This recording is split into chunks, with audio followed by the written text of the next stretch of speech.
Hey, Pardon My Take listeners, you can find every episode on Apple Podcasts and Spotify. Prime members can listen ad-free on Amazon Music. On today's Pardon My Take, we have Carmelo Anthony, Hall of Famer, future Hall of Famer, American hero, in studio for an hour. Awesome, awesome interview. We all walked away from it being like, fuck, that was awesome. That was very cool. Carmelo was very cool to talk to. And, we got into everything. So we have Carmelo Anthony. We have some Monday Night Football cleanup, a great Monday Night Football game, some college football talk that we missed on Monday, Hot Seat Cool Throne, and Guys on Chicks. And before we do all of that, we're brought to you by our friends at Dave & Buster's. Dave & Buster's adds more winning to anything and everything, from regular Friday nights to first dates and especially to watching the game with the guys. It all gets more ding, ding, ding at D&B's, and this season there's no better place to watch football than at Dave & Buster's, because you get more of everything that makes game day so great. More screens. Dave & Buster's has 40-foot wide TV screen so you can get the best view of every game. More food. D&B's new menu has some great new exclusive items just for football season. More drinks. The beverage game at Dave & Buster's always has been strong. And more space for friends. Ever shown up to a watch party only to find it standing room only? Well, not at Dave & Buster's. And guess what? If you're not into the game, maybe your team's getting blown out, you can go play some games, win some prizes, and have a great time at D&B's. Watch us Thursday night on all of our social channels. We'll be streaming the Washington football team versus the New York Giants. We love Dave & Buster's. It's the greatest place in the world to watch a football game. That is a scientific fact study show. It's basically just our studies, but it's still studies. No, it just came out. Shout out Billy. It just studies. came out. They said that it's studies. Yeah, it's as far as we understand. Yeah, my understanding is that it just came out. They said it's the best place. Best ever. So Dave & Buster's, add more ding, ding, ding to your game day with more food, more drinks, and more screen, only at Dave & Buster's. Okay, let's go.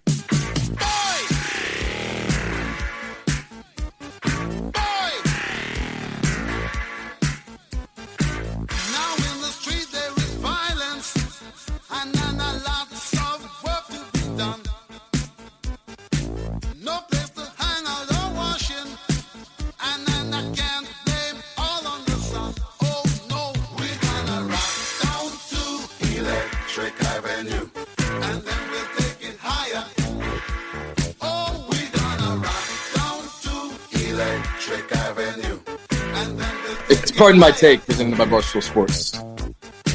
Welcome to Pardon My Take, presented by Dave & Buster's. Go check out D&B's, the best place to watch football this season. Today is Wednesday, September 15th, and the Baltimore Ravens are... Anyone? Injured. Okay, we'll go with injured. They're injured. Fumbleitis. They're a wait and see. Now, Lamar Jackson, there is something about Lamar Jackson because he reminds me a lot of Daniel Jones, the way that he runs with the football sometimes. Not in terms of speed, because obviously Daniel Jones is the fastest player in the NFL, as we saw last year. But no, when Lamar is running, yes, he will make you look like a fool and he will run around you.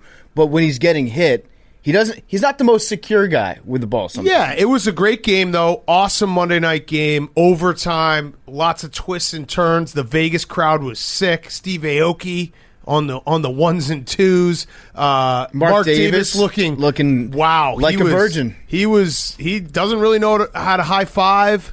So he just kind of just fist pumps in his all whites and just looking awesome. Yeah, looking just sweet. He looked great. It was great to see the fans there. It was the first time, obviously, in that stadium that there have been fans, and it was very cool to see. So the Ravens, that was a game they should have won. They should have won it a million different ways. They let the Raiders hang around. And credit to the Raiders, by the way, because watching that first quarter, you're like, ooh, the Raiders could be bad, very bad, because it was essentially their defense didn't look much better, which ended up looking better at the end of the game. And the offense was essentially Derek Carr trying to throw it into Waller no matter what the situation 100 times a game and just be like, all right, well, let's run this play. If anyone else is open, doesn't matter. I'm going to Waller. The play was pretty much force feed Darren Waller. If he's not open, hit Alec Ingold in the flat for 3 yards. Yes, or maybe Hunter Renfro's a good fucking player. He is, but when he gets tackled, he really gets tackled. Do you know what it's him? You remember how, like, when RG3 used to get hit, people would be like, oh my God, his body just exploded? Yeah. That's what people do to Hunter Renfro. Do you know what Hunter Renfro has? He has wiggle.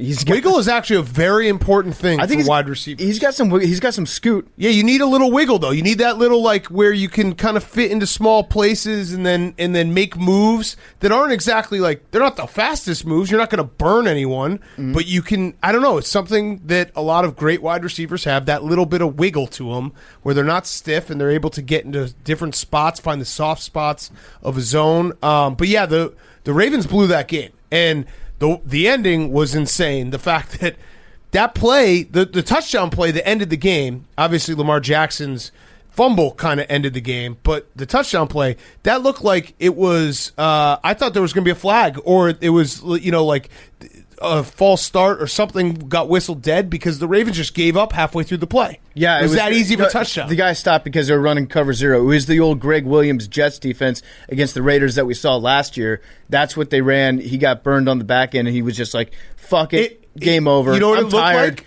It looked like when at the end of a baseball game, when they bring the infield in and they bring the outfield in, because they're like, all right, if there's a guy on third, if it's a long fly ball, we're fucked anyway. And the ball doesn't even land, and the guy's just already walking back to the dugout in left field. It looked like if I was playing a game of pickup basketball, and I've been out there for longer than maybe 10 minutes, and then my guy hustles down the court one time, and they throw an outlet pass. I'm like, well, I'm not running for that. No chance. Fuck that shit. All right, so let's talk about the other big thing from this game. The Manning cam. Yes. Was electric. I started with it. I went off of it because they actually, the first quarter, I thought it was a mess because Peyton was a little too... I don't know. He was very high energy. The Peyton was turned up to 11. And they did the thing where it was like Peyton and Eli, 75% of the screen, the game, 25% of the screen. Well, it was only a couple times when Peyton stood up and went to the board and then started diagramming shit. I think the problem was mostly in the first quarter. Yeah. They sat down and they were like, we've got all this stuff prepared that we want to talk about. Look, I'm going to put on this helmet and then I'm going to pretend, or I'm going to put on the John Gruden visor, pretend that I'm sending in calls and explain to Eli what they mean.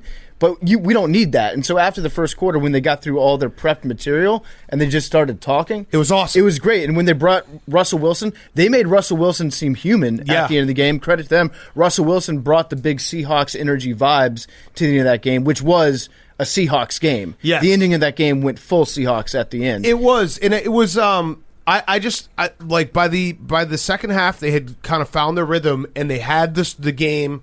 The majority of the screen was the game, which was all I really wanted because that was the beginning. It was a mess, and it felt like you couldn't really watch the game. But at the end, it was just Peyton and Eli just talking ball, giving great insight. I do think Peyton Manning would be fantastic if he ever decided to actually commit to this and go into the booth. But I enjoyed it. I thought it was the rare double cast that actually kind of. They pulled it off. Yeah, sometimes I like watching the coaches cast when they do that for some of the national championship games in football. When you get to see who's the guys being dudes guy from Colorado State, Adazio. Adazio. When you see him in a room trying to act like a human around other football coaches. The fundamental problem with that versus what we watched last night is when you have the coaches or any kind of analyst who hasn't fully committed to being all right, I'm part of media.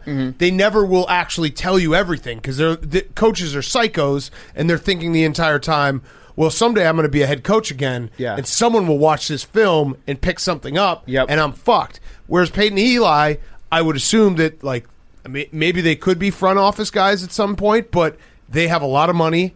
Their legacies are completely secure, so they can kind of talk the thing when halftime, when they're halftime's bullshit. Yeah. Everyone thinks halftime adjustments are this crazy thing.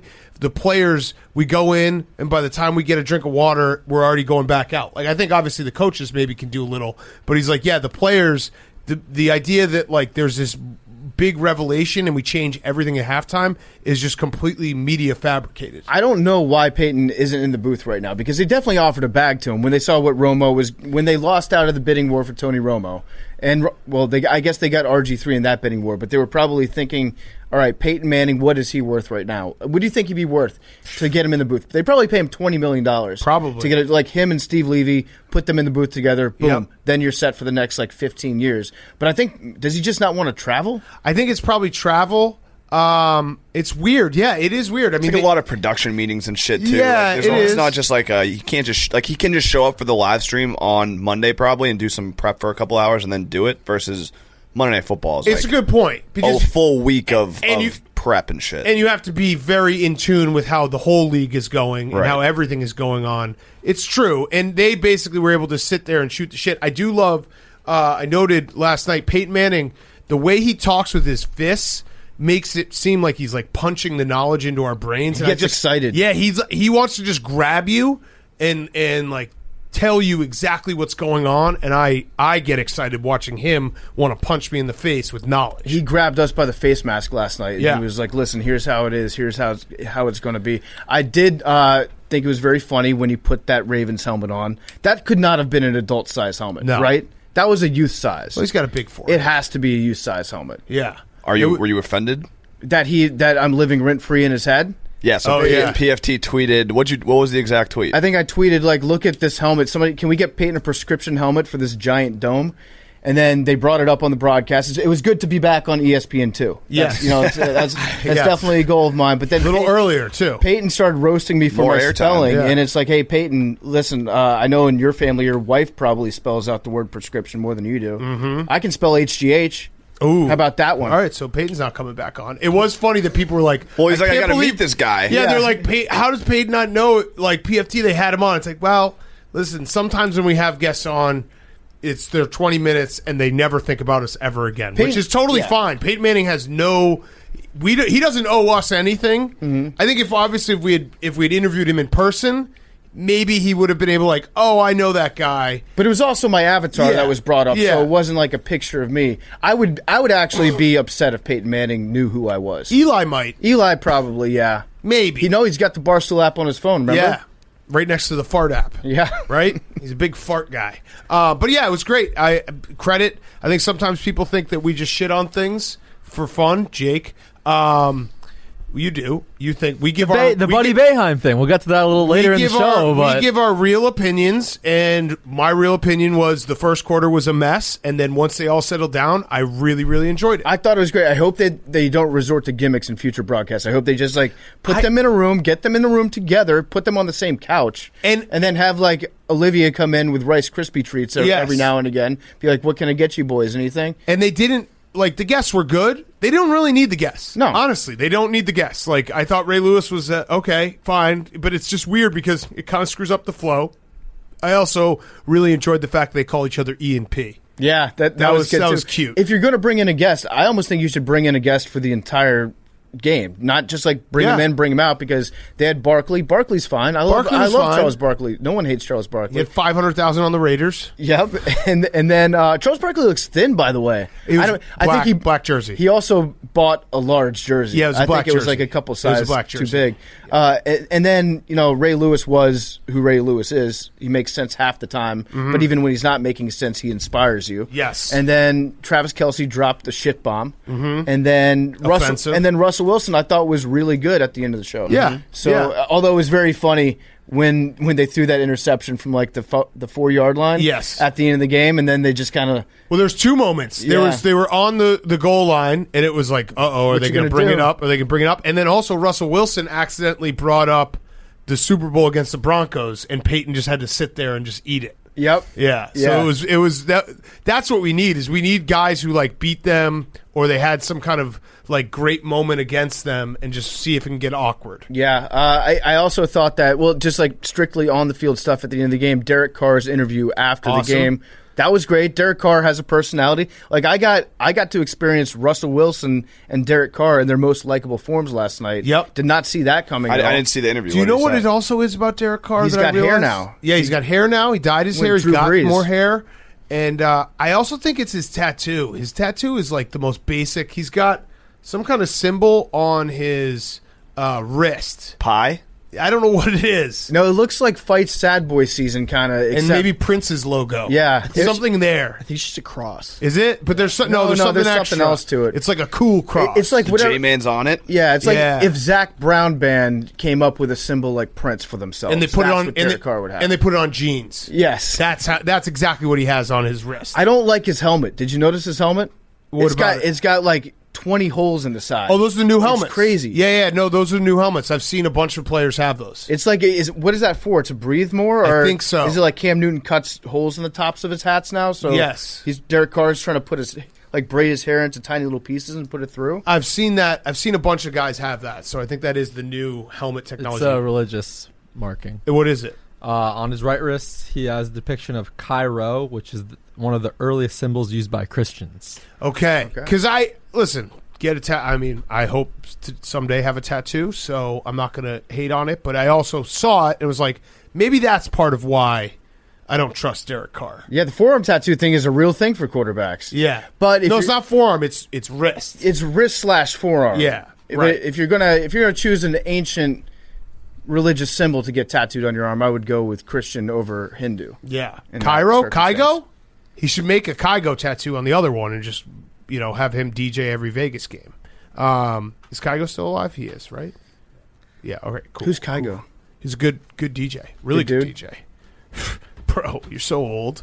Shout out Max Crosby. Yeah. Max Crosby's a fucking monster. And Carl Nassib for getting he had the fumble, right? He forced the fumble. Yeah, the Raiders defense played well. They played really well, but Max Crosby is a fucking monster. His arms, I don't know if his arms grew in the offseason or if they've always been that long, but that dude is terrifying. Maction. How quickly he gets from 0 to 60 is insane on defense. Yeah, Maction, baby. All right, let's talk some college football, then we're going to do Hot Seat Cool Throne. USC has fired Clay Helton. I kind of like that the guy they should have fired 2 years ago, they finally were like, you know what, enough is enough. We can't let you try to find a way to win your way out of this. Or at least fire him this offseason, and now you just... you could have picked your coach. You could have gotten on the phone with Urban Meyer if you fired him. COVID. He did. It's actually... Clay Helton is not a good coach, but a great lesson in being able to keep your job for way past when you should have had it. Like he had the ADs switched, Lynn Swann left or maybe got fired, whatever. And so he got the new AD came in right when it was a weird time to fire him. Then he won he beat Notre Dame that one year. Then COVID. He basically had just a string of great luck where they just forgot that they probably should have fired him, and now they finally fired him. USC is definitely one of those jobs that I think me and you could look at whoever they're thinking about hiring, not really know anything about their background, and just look at the person and be able to say this person will succeed at USC. James Franklin. You have to be hot. Yeah. That's what it really comes down to. You have to be relatively hot for a football coach. I actually think you can think you're hot. Sure, yeah. You don't even have to be hot. You have to think James Franklin thinks he is hot. But that's fine. You can even be so ugly that you're hot, like Adam Driver. Yep. You just have to have that hotness about you. Yes. And we were joking about it. We did today a commercial shoot that's going to come out, I don't know when, but it'll be awesome when it does. But there is kind of a little chance that Urban Meyer could pull a Bobby Petrino. Oh, for sure. And if shit gets bad halfway through the season, be like, all right, I'm out. USC, you want to drop the bag? Let's go back to coaching college. I kind of hope that he does. I do too. It would be so funny if he awesome. did. Because if the Jaguars start, I'll even say if they start 2-7, there's a 50% chance that Urban Meyer leaves for USC. Yes. If it's 0-6, yeah, I think it's pretty likely. It's funny too because USC loses their head coach in the same weekend of basically the Pac-12 having their biggest win in forever with Oregon beating Ohio State. Mm-hmm. Ryan Day punting from the 33 is something that will never get out of my head. But huge win for Oregon. That was colossal. And they actually have a path now to the college football playoff, which the Pac-12 has been left out of for many years. And it's all that we want. We talk about it. I think you were the first person I heard bring it up last year, maybe it was 2 years ago. It's just good to get different colors in the college football playoff. And now we're going to have green, yellow, white, maybe. It's early. Maybe it's very early. It's very early. But the path is there. Yes. No, you know what else is there? The path for Ohio State to get back in the playoff over an undefeated Cincinnati. We get that steak dinner to Kirk Yes. Herbstreit. And what also is there is it to just be the usual colors and actually make it even more boring of Alabama, Georgia, Ohio State if they get back in Oklahoma. Oh, God. That's just different reds. Fuck that. Doesn't this make the Big Ten the new Pac-12, though? They just have no... No. The Alliance. They're all the Alliance. No, I mean it was a big win for Oregon, but Ohio State is not going to Ohio State has problems right now, but they're not. Their They're not defense problems. couldn't stop anything. Yeah, but they're not problems that are going to take Ohio State down for the next 5 years. But what about this season? This season I wouldn't be surprised if they lose 4 games. No, 4 games. Well, that's because you haven't looked at their schedule. They actually won't. I mean, they play Penn State. They don't play Iowa or Wisconsin from the West. They probably will run the table, and then we'll be back in this conversation in December being like, how can you leave a one-loss Ohio State team out because the Oregon loss happened so far in the background? Because remember, when they won the national title, I want to say they lost to Virginia Tech in that Week 2 game, I want to say. So there's precedent there. If Ohio State loses 4 games, I won't watch football next year. They will not. Right. They will not. Bet. You want to bet it? Okay. Yeah, PFT. Well, All right. what are I'll you take going to that give bet. up? Yeah, what are you going to give up? Yeah. If Ohio State, I don't know. I mean, it's pretty crazy odds for me, but I am the plus sign king. Virginia Tech? Week 2, Virginia Tech. Yeah, by so there it is. 14. So, by the time we get to the end of the season, I won't watch 1 quarter of football next year. Get a cat. No. PFT can't watch for the whole year. I'll do the first. No, how about quarter this? You of have to next watch. year. You have to watch football with sunglasses on all year next year. I like for it. one game for one no, day. for whole the year. year. No. He doesn't get to watch football at It's all. 4 games. Literally, the podcast is over. It's 4 games. I can still listen to it. Yeah, that's true. The podcast is done Get in the radio, yeah. if Ohio State loses 4 games. I mean, that's a insane bet. Not right, counting, all right. not counting bowl One- and here's Big Ten championship, here's what it right? is. I will- Regular season. Here- no, 4 here's what it games is. total. What? Oh no, that 4 games that total. could possibly 4 games total. That could happen. I'll give you 4 games total. Okay. If they lose 4 games, I will not watch football for the first month of the next NFL season. If they do lose, or if they don't lose 4 games, you have to wear sunglasses for the playoffs I like it. and Super Bowl I like it. and Pro Bowl. I like it. And Pro Bowl. No, Yeah. the odds that's insane odds. All right, fine. Here's what That's it is. also a All month. here it is. That's worse than You the said first you one. wouldn't be surprised. You're right. Okay, so here's what we'll do. I think being a this is little fair. facetious. If Ohio State loses 4 games, PFT will not watch a single second of NFL football in the month of September next year. If Ohio State loses less than 4 games, you can't watch Week 1. All right. Bet. All right, you can't Bet. watch any game in Week 1. Bet. Okay. Okay. College football. Does that Or include all the football. bowl? No, we're talking NFL. It does include the bowl. All right, Jake. Mark it down. Oh, does it? I'm asking. It does include the bowl. does include the No, bowl. I would say for this one, since your postseason. stakes are so low, Big Ten yeah, championship and Big, Yeah, it's Big 4 Ten losses for no, Ohio State. Big When was the Ten last time they lost championship 4 counts. games in a season? True. Bowl game Like, does what are we not talking count. about? Big Bowl game Ten counts. No. No, Big Ten counts. Bowl game doesn't. Bowl game counts. When was the Meet last me in time the Ohio middle, State? Hank. No, absolutely not. All right, Mr. Little Facetious. All right, You're so already bowl backing game. out. Bowl game does count. Yes. Okay. You got to also PFT. Don't worry. I think it's only 3 weeks because they've changed September. They went 6 and good. 7 in 2011. That was Luke Fickell, right? So Yeah. Lost Luke the Gators in the Gator Bowl. Fickell, he seems to be the guy that everybody's talking about for USC. Yeah, because the AD for USC was Yep. the AD at Cincinnati. And every time a job like this comes open, we have to have the debate. We're contractually obligated to discuss what is the best job in college football. Correct. Is USC a top job in college football? Yes. I think USC might be a coach killer. The No. university itself might be a coach killer. I think USC is a top job, top 3 job.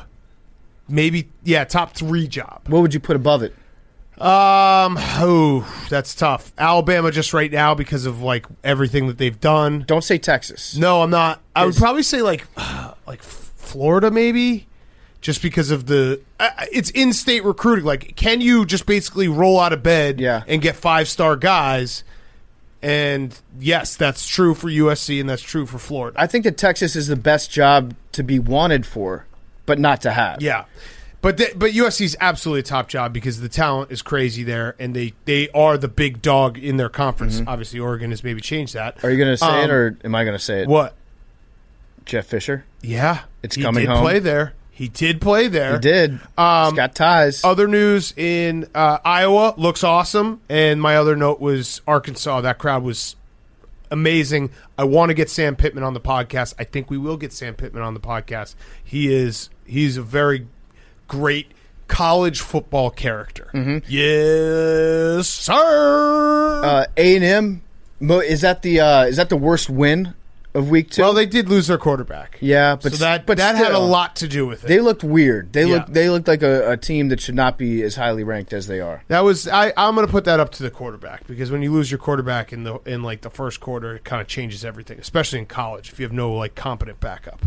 But yeah, college football, I don't know. We'll see. I do think Wisconsin, after watching Notre Dame play Toledo, I think Wisconsin might be back. All right. Yeah, so my heart will be ripped out again. Love it. I'm ready to buy back in. Well, it's not going to be suicidal Big Cat until you need to string together a few wins at least. It would be so incredible if it was Ohio State versus Wisconsin. The Big Ten championship game, and Ohio State had 3 losses going in.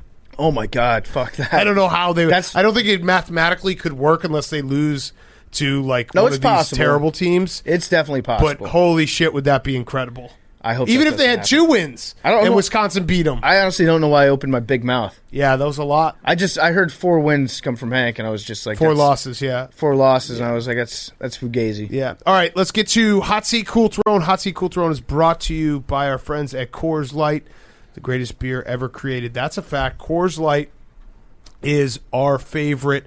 What do you do when you're always on? What do you do when you need a moment to chill? You crack open a nice cold Coors Light. There's only one beer out there that's literally made to chill, and that's Coors Light. The mountains on the bottles and cans even turn blue when your beer is cold. That way, you always know when it's time to chill. When you need to hit reset, just open a Coors Light. It's mountain cold refreshment made to chill. Coors Light is cold lagered, cold filtered, cold packaged. It is literally made to chill. So, Coors Light, the one you choose when you need to unwind, when you want to reset, reach for that beer that's made to chill. Get Coors Light in the new look, delivered straight to your door with Drizzly or Instacart by going to CoorsLight.com/take.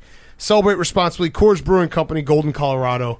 Thank you to Coors Light. We love you, Coors Light. Hank, Hot Seat Cool Throne. My hot seat for the second week in a row is myself. This might just be a new weekly segment. Just me fucking up F1 news. I said it was a big week for Aston Martin because Daniel Ricciardo won. McLaren. He's not on Aston Martin. He's a driver for McLaren. So once again, that's okay. I'm sorry. What percentage of our audience do you think really picked up on that? A lot. Like, hey, that's not true. For the second week in a row, I woke up on Monday to people being like, "You fucking idiot." F1 fans are they're very passionate. Any passionate fan base that you can, piss off in any way. Yeah. So my bad. Congrats to Aston Martin. But Hank, that's how we improve, by making mistakes and learning. You just from did it them. again. I always screw up the name of the millionaire's son. It's the M. I the knew guy it was an M. The shithead that shouldn't be Stroll, driving. Lance Stroll. It's either Stroll or it's the other guy. Yeah. And then my cool throne is award show season. Oh. The Met Gala was Monday night. That's my hot seat. I had that too. And then let's talk about it then. And then the Emmys are coming up this weekend, so it's that time of year. Although usually this is not the time of year for Met Gala. Emmys, don't care. Yeah, VMAs was last weekend VMAs, too. hot. Really Oscars, I'm in for. What else? What's the other one? Oh, the Grammys. Grammys are the good one. Anything with live music. So my hot seat was going to be the Met Gala because for the 10 millionth year in a row, I still don't understand what happens at the Met Gala. Right. I know they take a bunch of pictures outside. AOC, your queen, Hank. Tough tax luck, the rich. tough luck for her. Tax the rich. It's like the richest group of people ever.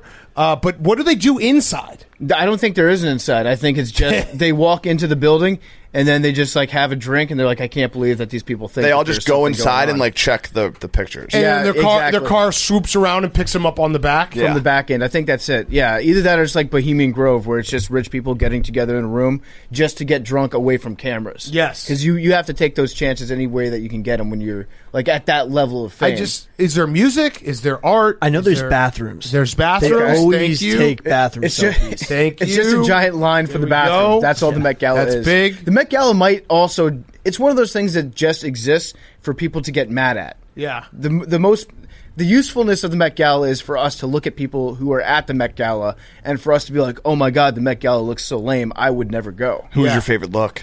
Kim Kardashian, because I aspire to just wear that much black and look that skinny. She did it on her face too. Jason Derulo. Jason Derulo falling Again. down the stairs. I thought Jack Flack looked pretty good. Nope. They were kissing with masks on. Lib. Safety, yeah. Machine Gun Kelly.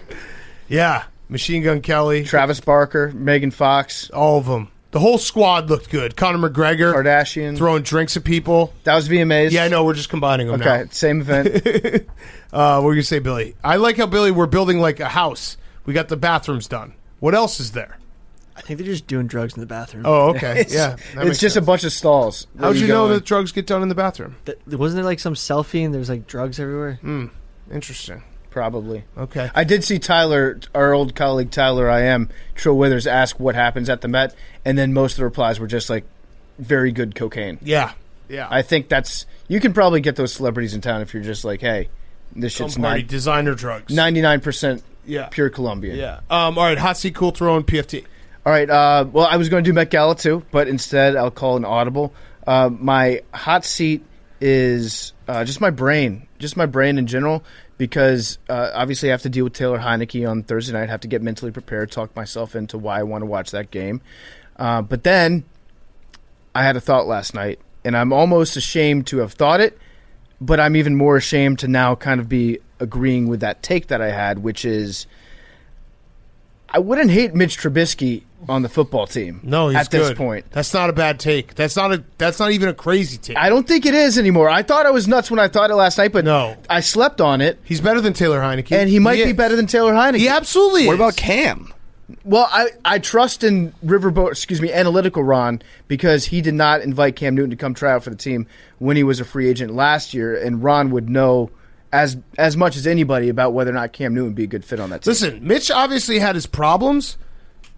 He did go to the playoffs twice, and I know that the defense was the main driver of that, but he can do things that don't fuck you up. I like how we're rehabilitating Mitch Trubisky. No, I'm like George W. Bush. No, someone said that to me last night. They're like, the Giants fans are going through what you went through with Mitch, and I'm like, I feel like it's a lot easier to walk away from Daniel Jones than a guy who, even though for all the problems you had, you still went to the playoffs twice, so it makes it a little bit more difficult in your brain. But yeah, no, Mitch absolutely. He looked good in that game against the Bears. He looked like a starting quarterback. So I've thought about that. I also heard that Fitzpatrick's out for 6 to 8 weeks now. There's maybe the most local sports radio talk show news of all time. My friend JP Finley in DC had a caller call in who was like a lifeguard at a local water park that said that Ryan Fitzpatrick actually hurt his hip earlier in the week at the water park going down the slide. Oh, wow. Probably maybe 1% chance of I'd say it being not true. But yeah, I'm in a bad place right now. I'm trying to recover from last weekend because, as I've said, the season's over. But with Mitch, maybe not. I forgot to tell you, he texted me and said that he wanted to tell you that he's okay. Oh, really? Yes. He said he's SOF, sore as fuck. Did he give a thumbs up? I said, how are you doing? And I said, if you thumbs down my question, I will call an ambulance. Okay. And then he said, I'm sore as fuck. Sore as fuck. Yeah, but that would have been funny if I asked him how he's doing and he just thumbs down the message. But he did say he's okay. Yes, he said he's okay. Yeah. Thank God. Yes. All right. Also, I crapped my pants last week. Anyways, cool throne. It happens. My cool throne. It's not even a thing anymore. Yeah, it happens. It was. Where? In his pants. In my underwear. Yeah. Where were you? It was localized around my butthole. Mm-hmm. Where were you, like, geographically? On my couch. Yeah. I was on my couch. That's like not even an issue. That's like all right, well, let's go change this. Any skitties on the couch? couch? Changing your diaper. No skit. I wasn't raw dogging the couch in my butt, Hank. Well, I don't What know. do you think It I seeps am? through sometimes. A couch? No. Leakage. I was wearing a normal full. I was wearing a full kit, underwear, pants, the whole 9 yards. Farted. Fart felt weird. Went to the bathroom. Checked. Bad news bears. Totally normal activity. Totally normal. I've been normalizing it for years. So no one should. It's one a year, no problem. We reset the counter on that one. Yep. Yeah, I've taken enough space on this hot seat cool throne, I think, with my problems. Okay. My hot seat, I already did the hot seat with the Met Gala. My cool throne is Matt Nagy because he is doing McDonald's ads now. So good for him. All right. I good love for it. him. And also he has the entire national media somehow. I don't know what he fucking has on everyone.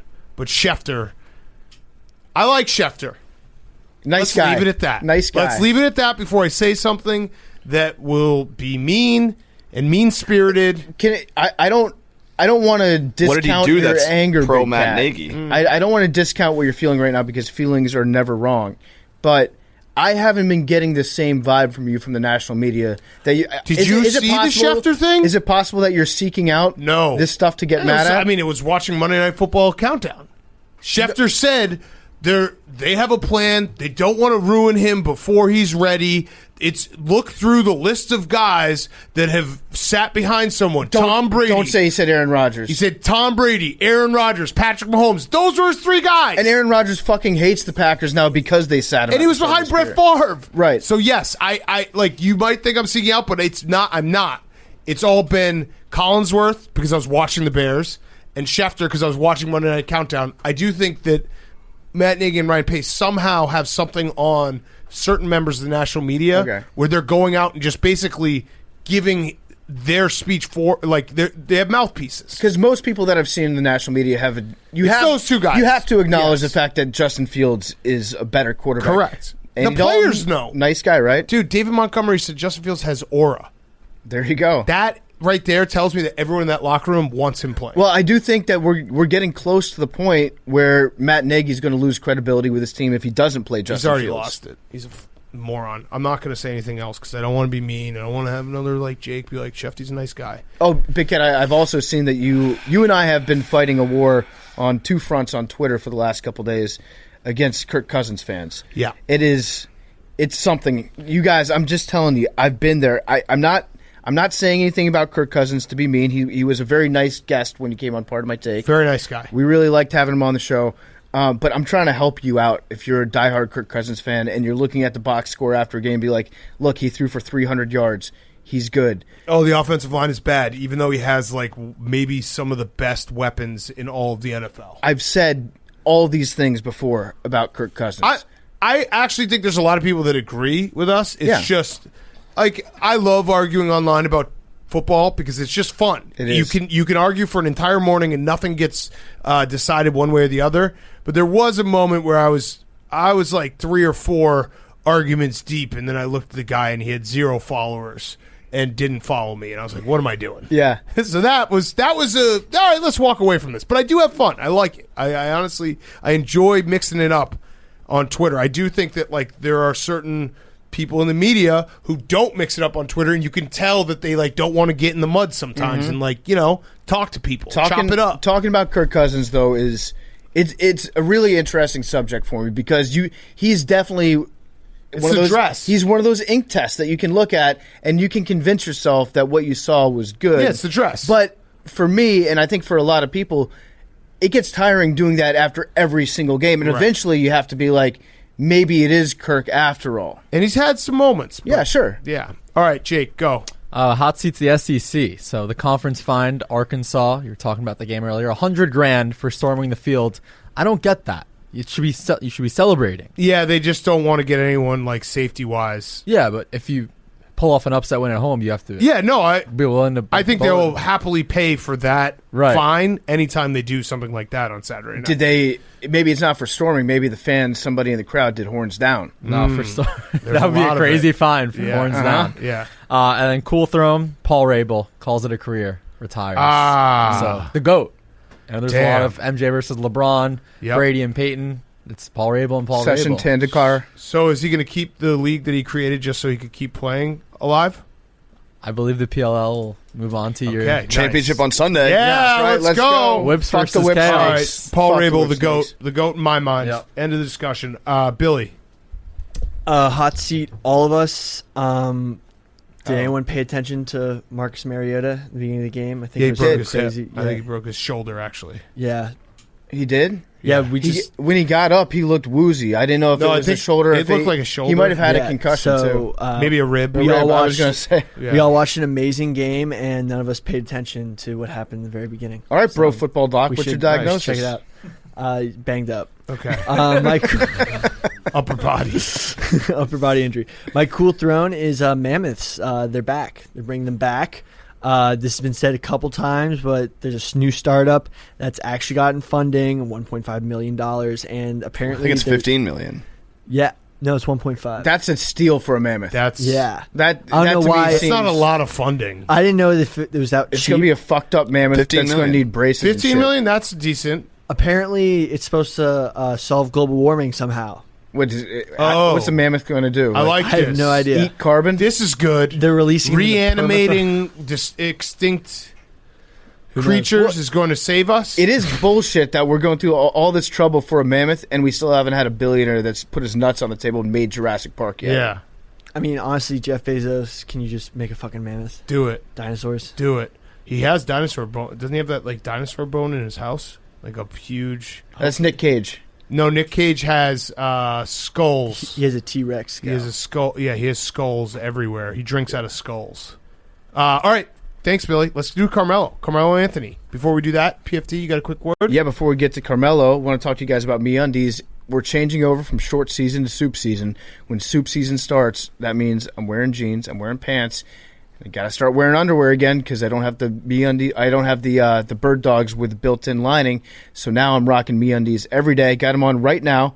MeUndies is the best. Honestly, it's time to replace your water intake with pumpkin spice lattes and go out of your way to step on a crunchy leaf because it's fall, and in fall it's time to find your comfort in undies, loungewear, and more with MeUndies. There's no better time than right now to switch out your underwear drawer. Get rid of all the old pairs of underwear that you have, the stuff you've been putting off throwing away, the pairs of underwear that might have tears in the waistband, that might be a little raggedy. Maybe you wore them last week when you were sitting on the couch and you had to throw them away. Anyways, it's time to get rid of all those old pairs of underwear. Bring in a full drawer of MeUndies. You will thank me later. It is the softest thing that you've ever felt.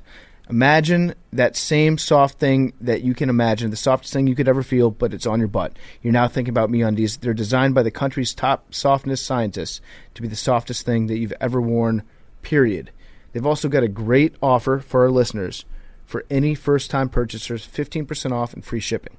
MeUndies also has their problem-free philosophy. If you're not satisfied with any product for any reason, they will refund it or they'll exchange it. No caveats, no questions. To get 15% off your first order, free shipping, and 100% satisfaction guarantee, go to MeUndies.com/take.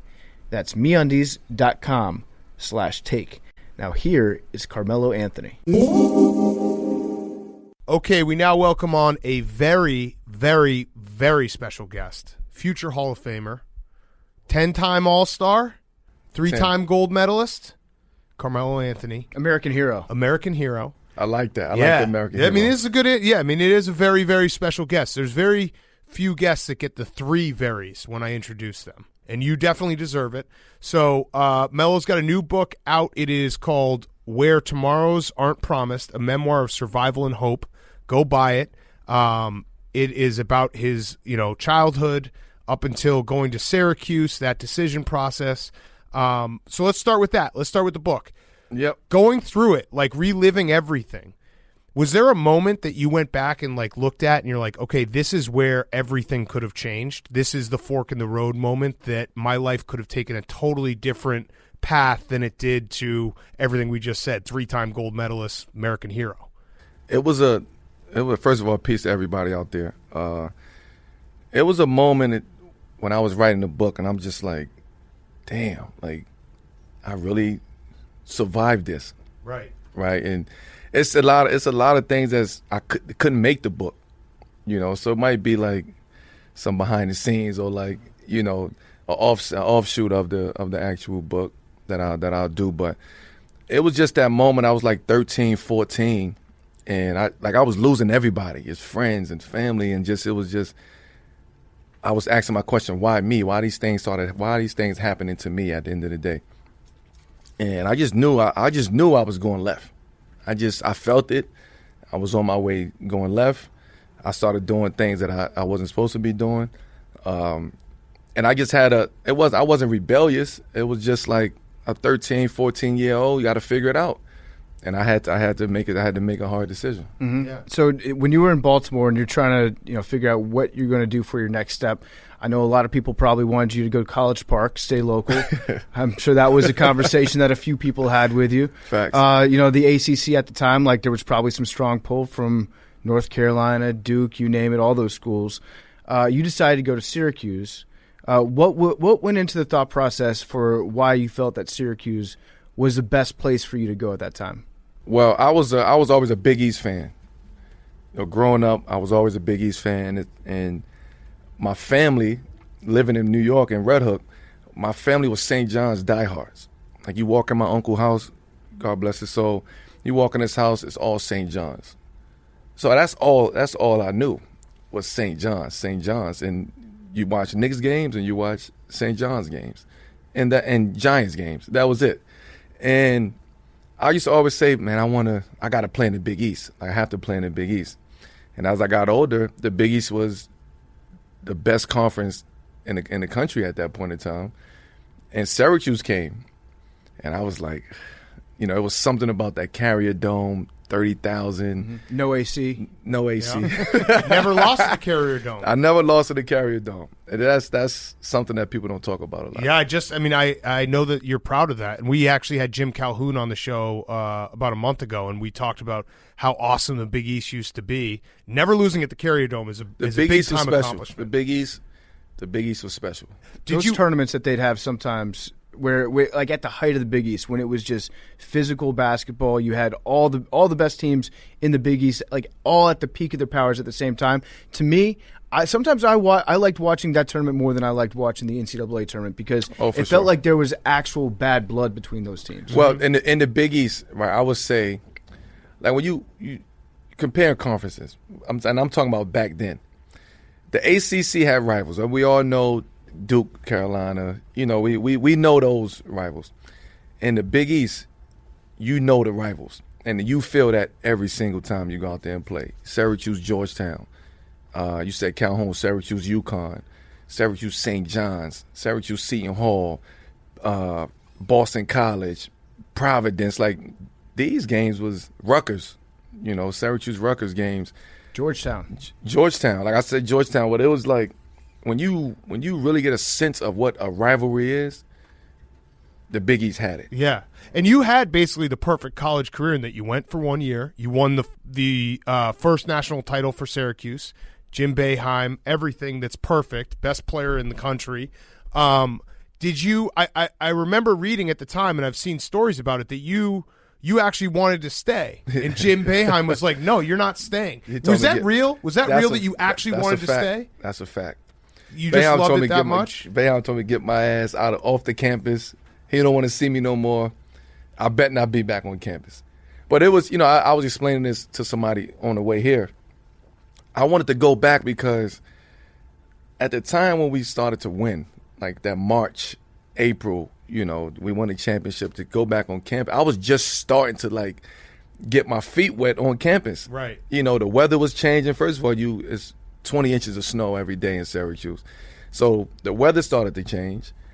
That's when the school started to blossom. Right. So you seeing people, the bars is open, the quad is popping, the student center is popping. So I started to be a student again. Big man on campus. Big man on campus, a student, not a basketball player. So I started to experience it from the regular student's perspective. So I started going to frat parties and shit. I started hanging with like regular students. And I was just enjoying myself. Yeah. I mean, I could see why you would want to go back, especially after a run like that. And you're right, like upstate New York in the spring, in the summer, it's nice, and it makes you forget about what it's going to be like.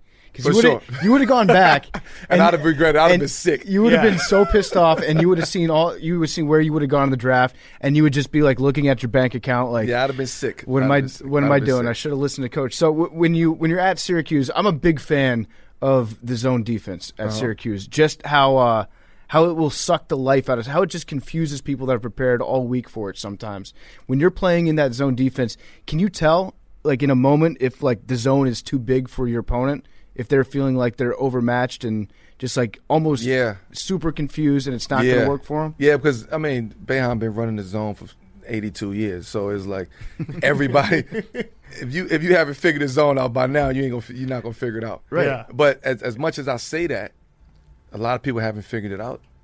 And when I was there, it's funny because we never practiced the zone. Like in practice, we was man-to-man. Until like a day or two before the game or something like that. And then we would practice. We never practiced the zone. We would practice our region on the court. Okay. So you just had to know your region on the court and protect your region. And when you're outside of your region because something happens. Right. Something going to happen on your side or whatever. But the zone was just, people just talk about the zone. All Syracuse do is play the zone. But it was effective. Why would you change it? Yeah, of course. teamwork in the block like that. If we wasn't in the zone, we would have got that block. That to me is like the perfect zone. Like you got a bunch of guys who are super tall, long, and they just disrupt every shot no matter and where I think it is. what made us special that year was we were long on the wings. You know, Hakeem was on one side, I was on one side. We had Kwef Dewaney up top, who's 6'5", 6'6". We had Jerry McNamara up there. We had a 7-footer in the paint. So we were, we was getting to our region. We was closing out. You know, if you could shoot, we was taking that away from you. So to answer your question, yes, it was times where we would play teams and we'd be like, okay, they're not gonna figure it out. They don't want to fuck with the zone tonight. They're not tonight. The zone came to play. Yeah, and then it's some nights would be like, fuck this zone. Well, if you shoot, right. If you're shooting well. But it was a couple. It was only like one team who figured the zone out. Yeah, it's crazy. It was Calhoun. Yeah, it's crazy that when you can figure out the zone looks like the worst defense ever. For sure. It seems so easy. Like, get a guy on the baseline. Get a guy in the middle. Get a guy in the middle, shoot some threes, and you're like, wait, this is easy, but it's obviously a lot harder said than done. I like the way you described it. It's like it's a man-to-man defense, but inside of regions. That's like a really granular way to look at the zone. It's a man-to-man zone, but you just play in your region. And you just know, not to let somebody get behind you on the baseline. We know what's going to happen. If the guy in the middle gets it, we collapse. Everybody stay home. Shooters. So we had it figured out. And then we used to throw our own little tricks into the zone. We used to cheat it a little bit. We used to test you out. But that was like amongst the players that we talked about. So you go from Syracuse, you go to the draft. Legendary draft. LeBron, Melo, D-Wade, Bosh. I mean, when Darko got picked, were you like, what the fuck? You know what? I was actually looking to go train against and work out against and with Darko prior to the draft. Especially when I knew Detroit had the number 2 pick. And I could never find him. Like, they used to hide him in the gym. They used to, just keep him in the gym. Like, nobody could see his workouts. Nobody knew where he was at. And I was just like, man, wherever he's at, I want to go work out with him and against him for that team. Right. And that Detroit was just like, I actually thought I was going to Detroit, man. Yeah, that was a loaded team, yeah. I just knew I was going to Detroit. And that's got to hurt Pistons fans because you added to that team. That's the team that won a title, a year later or something? Or that 2 year. years later? They were a great team. Right, that year. And you would have complimented them perfectly because they were winning a title, scoring 80 points. Could have used a guy like Carmelo Anthony. And then they got Rasheed Wallace that year. Mm-hmm. They got traded, and that's what kind of put them over the top. They was already good, right? But Rasheed really gave them another personality on that team and a different personality on that team. That team was so good that they had 4 out of 5 All-Stars that year, and the one that wasn't All-Star was Rip Hamilton, who's an excellent player, like an awesome player. Right. Speaking of that draft night, we got something that I think we want to pull up real quick over here. It's a picture of that draft night. You probably know where I'm going to go with the picture. I don't. That I'm referring to. So it's so there it is. It's draft night. You and I share a similar taste in styles because we both like Jinko pants. I can tell you we evolved. I can tell you that. Yeah. I would say actually Kirk Heinrich does you a favor. Kirk Heinrich is the one that always sticks out to me. Although LeBron, I don't know what LeBron looks like he's going to a prom. All white. Uh-huh. Yeah, I don't know. But that's a hell of a draft night. At the time, everybody on that stage thought we look real good. Right? Yeah. You rolled up there. Well, did you ask them if they could shorten the legs of the pants just a little bit, just a couple because inches? that was the style then. What size T-shirt were you wearing when you were wearing a T-shirt back then? I was 4X, 5X. it was 4X, 5X tees. They'd give you a double X. You'd be like, with no, the this size, isn't big enough. You had a size 56, 58 throwback jersey on. 42, 44 jeans. That picture, it does look like the era was crazy. A blimp landed on Kirk Heinrich's pants. Yeah. That era was. I love the idea of just you definitely are an XL normally now. What do you wear a T-shirt? I'm a large now. Large, and you're wearing a 4 or 5X. It was 4 or 5X. Unbelievable. I look back at pictures. I'm like, yo, what the hell were we doing? I also love of this era when there's pictures. I'm sure you had the same guys carrying PlayStations around to on the road. I just love that. Something about So I was a DVD guy. Yeah. So I used to carry the DVD player. I used to carry the Walkman. You know, I had my Walkman and the iPod. Mm-hmm. Yep. I'm talking about the wheel iPod. Yep. The original one. Yep. So that's what I was traveling with. Yeah, I think we're the same age. How old are you now? 30. I don't know. You don't want to say that. Yeah. You're 33. I'm 37. 30. Okay, yeah, we're all the same age. The same. Yeah. So did you ever carry around the camcorder? Oh, for sure. I have there's pictures out there of me carrying the camcorder. I recorded the Olympics all on the Sony. Like the shoulder one? The shoulder one. I remember going to, we went to China, and I went to China, and then I bought the camera. And I mean, there's pictures of me like at the opening ceremony walking around with the Sony camera, but it was I went to school for photography. Oh, really? Yeah. That was like my minor. Got it. They didn't want to give me a major because I guess they said they was sending me on my way after that. Yeah, right. Boeheim was kicking you literally out of school. But you're getting shots that nobody else from that program got. Yes. Oh, I was getting a lot of shots. Yeah. I bet you would. What so the when you're in the Nuggets at the Nuggets and you guys go to the Western Conference Final, I always thought you don't get enough credit for that series because you played great defense in that series. You guys, lost 4-2 to the Lakers. Yeah. When you were like in that moment, it felt like the Nuggets were really building something. Did it, like, in your mind, how did it kind of all fall apart where you end up getting traded, you ask for a trade, go to the Knicks? Like, what was the demise of what it felt like was going to build something long there? What I can say about that is, and anybody who plays team sports and you catch this rhythm, you catch a flow, you catch a vibe, and you feel it like this is it. Okay, we established something here. And that was the year prior to that, we had AI. Mm-hmm. And I just felt like we were starting to like, okay, got AI, we gonna start adding a couple pieces here. Like we really gonna put they really doing what they gotta do to put a team together in Denver. And they trade AI. So it was like bittersweet for me. I'm like, fuck, you got rid of my brother. Like, we were just getting it started. But they bring in Chauncey. And I'm like, that was, bittersweet. I'm like, all right, we getting rid of AI. I'm mad, but bring Chauncey, cool. Like, all right, bet. So then we just started building, like, and you just felt the culture shift. Like, we started winning games. We started feeling good about winning games. Like, we was going into games like, if we do this tonight, we'll beat them by 20, right? And so that was like our mentality. Like we was just going into games and like with one goal and one focus and we, with a whole list of things that we had to do in between. But if we took care of that, you wasn't going to beat us tonight. And that was something Chauncey brought to our team. He brought that cerebral kind of energy to our team to make us think the game as opposed to playing it physically. Like we had to really think the game with Chauncey. And I just knew after we went to the Western Conference Finals, I actually thought we were supposed to beat the Lakers. Yeah, that was a competitive series. I always said we was 2 inbound passes away from going to the finals. And that feeling was like, yo, we got to get back here again. So all we need to do is maybe plug and play 2 guys here and there. I think we was looking for another shooter, along with JR, we was looking for another one.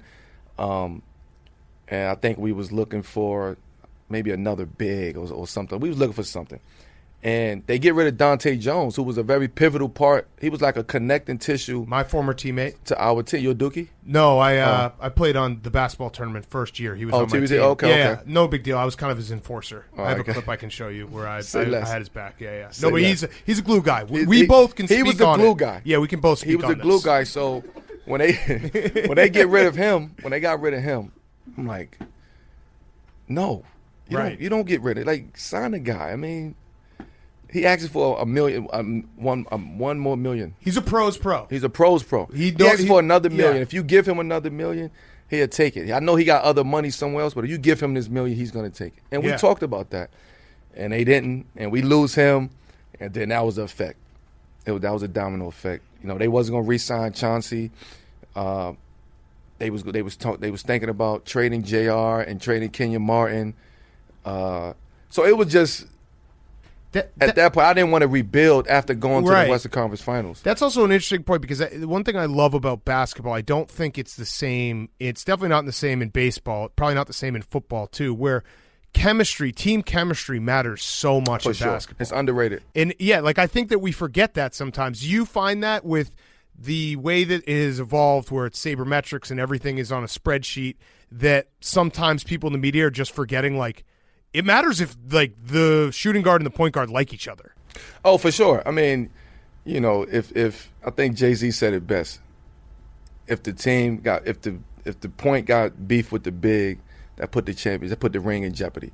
And that's a true statement. Like if you don't have chemistry with your teammates or on the team, I don't care how good you are, you're not going to win. Right. You know, because you're always second guessing something, or you always might see it your way and you might see it your way, and we may not see eye to eye.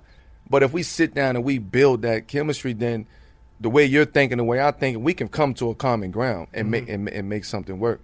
So I just always think that chemistry and bonding in basketball, I know with us, it's a must. You have to. So the people who's watching and just, you know, the media and people who announcing the game or just spectators, I think they know that, but I don't think they understand how important that is for us. We have to have a chemistry. Right. That's why it's training camps. That's why it's team bonding events. You go here with teams, you work out, you train, because a lot of that stuff happens off the court. I feel like you have to care enough about your teammate to understand why they're doing certain things. That's off the court, and that's also, but that translates 100%. But that's special on the though. Court. Yeah. That takes a special individual to go about it that way. Mm-hmm. Yeah. You know, to kind of learn everybody in their surroundings, what you like to do, what you don't like to do, when you like to go to sleep, what you like to drink, what you don't, what you eat for breakfast, how do you work out, how long you in the gym. And that's all of that stuff comes into play. And that's why I truly love basketball, because when a team does hit that point where it's incredible. Yeah, it's incredible to watch. It's free flowing. Yeah, right. It's like poetry in motion. It's Absolutely. Just everything works perfectly, and you can see that they know where they're going to be before they're there. Yeah, it's like when you're watching a game and you just be like, somebody can make a crazy pass, that a no-look pass, they just knew that guy was going to be there. Yeah. That's chemistry.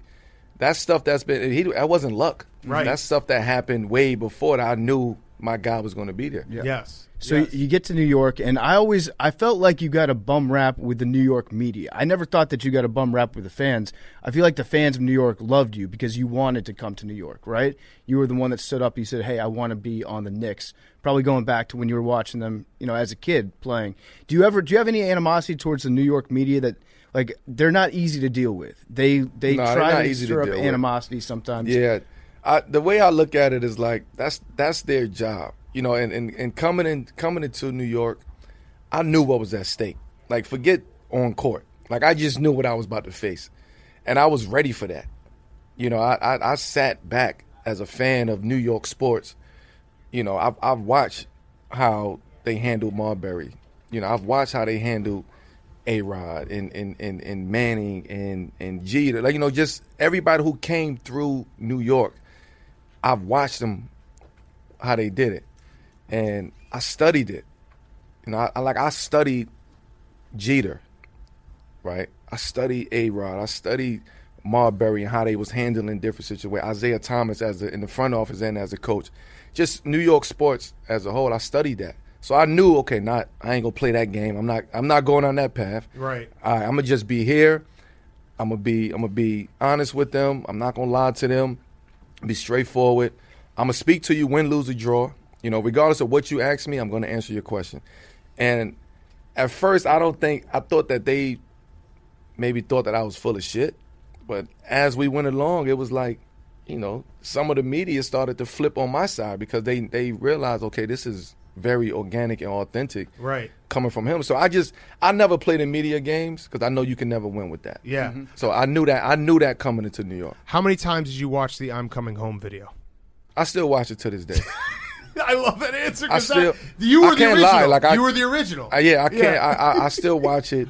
I still watch it. It was the most incredible video. Like, I don't care about the Knicks whatsoever, and I was pumped that you were on the Knicks. This is awesome. It was a moment in time and in history, and as sports fans, and me being a sports fan of other sports, like we don't get those moments. We don't allow ourselves to cherish those moments. It's like on to the next. Oh, this one, okay, cool, that's one. But when we did that video, it was like I had to make a lasting impact on New York, not just the Knicks, but New York, the whole state of New York. And even if you wasn't from here, you felt like, damn, I should have been in that. I should have been at that moment. Yes. And that was the feeling that we was going for, and we accomplished that. I'm so happy that you answered it that way, because like if I were you, I'd do the same thing. You know, just on a random Tuesday night, just be like, yeah, I'm just gonna pull this up and watch this real quick, get some goosebumps. No, come on, man. I watch it. I watch it all the time, man. Because again, I don't watch it for the actual game. I watch it just that moment because I also know what I had to go through to get to that moment. Right. It made me like envious of New Yorkers. Yeah. And that would never be a thought that would occur to me. Like I mean, honestly, that's why like I always would feel like not indebted to New York, but like this is mine because I've never seen anybody receive or get received like that. Mm-hmm. And people came through. Like Michael Jordan came to New York. But he played with Chicago. Right. But I've never seen like somebody from New York sports franchise come into a city and be received that way. Yeah. The doors are open arms, embrace, hug. You're ours now. And there's something like romantic about Madison Square Garden and the Knicks. They haven't been great. Like there's an energy that I think is like an elusive energy that people are trying to recapture that is just something special. Listen, moments in the Garden are moments in the Garden. You can't recreate that. Mm-hmm. You know, you got to let the moments happen. What's your favorite moment ever in the Garden? I think that one, like that, and not even playing, just like walking out that tunnel and waving is just like seeing the video. Mm-hmm. And they wouldn't show me the video prior to that. They was just like, man, we just gonna give you a nice introduction. You know, you'll come out, and I come on, you can't do this shit before the game. I got goosebumps. I might shoot the ball over the basket. Right. I'm so hyped, but. It was a great moment, man, and you know that was one. I think I know we played Chicago. I think that was St. Patty's Day or something like that. I tied the game up and won the game with the 2-game winners. So that was a moment. The 62-point game was probably the top. Mm-hmm. So I told you before we started that I'm a Bulls fan. I still contend that if you had joined the Bulls in 2014, that team would have competed for a title. So walk me through that. I have a question first, and it's going to be creepy. And I know the answer to it, but I got to ask it anyway. Do you know the answer? Yeah, you probably have no idea who I am. You probably never on your radar. But I did go on a hot dog strike for you to sign with the Bulls that summer. I only ate hot dogs for dinner for like 2 weeks straight. I tweeted at you every day, being like, "Please come." It probably was the hot dogs. I wasn't going to reply to that. You're not a hot dog guy. I just wasn't going to reply. It was never going to work. It was just every hot treat. dogs. Yeah, it was the hot dog. It got me. I'd put a pack on the grill. I'd be like, Mello. I couldn't respond to the hot dogs. 3 of them are for me. Come to Chicago. He actually answered the question like it would not have been good. It wouldn't have been a good fit for you to be in Chicago if you don't like hot dogs. Yeah, well, you like hot dogs. I just, when he messaged me, I just saw the hot dog, I was like, I backed off of that message. You never offer another man your hot dog. I got it. It might have been tampering, too, now that I'm thinking about it. But let's talk about that, because I do think you were the perfect fit for that team. Was it the fact that the front office and the coach, the coach thought the front office was spying on him, which actually I think was true. Did you catch wind of all of that? Oh, see, so you getting it from the other side. No, I just know how dysfunctional it was. Because you're a Bulls fan. Yeah, right. So that's what I'm saying. So that's helpful to know when I'm about to say my answer. Okay, all right. Because you're giving it to me from a different perspective. Tom Thibodeau thought that Gar and Pax were spying on him, which I think was actually true. I don't know. I don't know what was going on. Okay. I just know I go off of energy. I go off of vibes. And when I get to Chicago, the vibe was there. You know, Joe Kim was there. Mm-hmm. D Rose was there. Like, you know, we talking about it. And I'm sitting there just like I want to make this happen. Like, I feel like if there's going to be a time for me to make a move, like this is the right move for me to make. And then I leave and I go to a couple other cities. It wasn't the same reaction and vibe and energy, but I'm started getting these texts and calls like, man, this shit is crazy over here. You know, we don't know who want to be here. And I'm like, all right, listen, I'm not about to leave one of them type of situations to go to another type, the same situation. Right. I'd rather just come back home. I'd rather just stay where I'm at. So it is kind of true that the front office and I've always thought that they're, at least in that regime, they've changed now, but that regime had trouble landing big free agents because that type of word gets out there around the league where it's like, hey, it's a little dysfunctional here. Yeah, I think it was. I never heard of Chicago was dysfunctional. Being an outsider. Oh, it was. I mean, John Paxson choked Vinny Del Negro when he was the coach. Like I've never heard it, but you would see things, you would read things, you know, you see reports on different players, and you just be like, well, what is going on over there? Would it have been a good fit though? I think you would have, because it was the offensive piece. Yeah, it was. That needed to be added. They was a great, gritty team, right? You know? They needed a scorer, and they needed somebody else to score the basketball. I thought it was too much on D Rose as a point guard to try to score, get everybody involved, lead the team. You know, he was MVP, but that's still a lot when you don't have that Robin with you, right? You know, Batman or whatever. You know, you don't have your other superhero with you. Yeah. You know, you just have a great team, a well put together team, a great coach.